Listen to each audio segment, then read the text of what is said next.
நாட்டை விட்டு வெளியேறுகிற போது எனக்கு கடுகள கூட கவலை இல்லை. ஆனால் நாட்டை விட்டு வெளியேறுகிற போது எனக்கு சொந்தமான பொருளை தராமல் போகிறாயே, இது நியாயமா, இது தர்மமா என்று கேட்டேன். உடனே ஹரிச்சந்திரனுக்கு ஒன்றும் புரியவில்லை.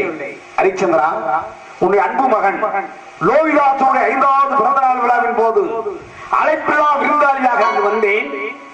என்னை அமர வைத்து அழகு பார்த்தீர். வந்த நோக்கத்தை கேட்டீர்கள்.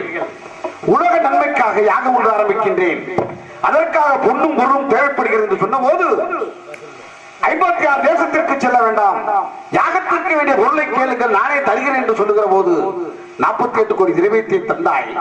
நானும் பெற்றுக்கொண்டேன்.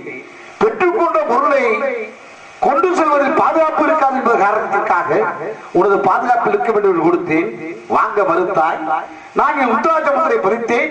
நீயும் ராஜமுத்திரை பறித்து தங்கள் அரண்மனையில் வைத்திருந்தாய்.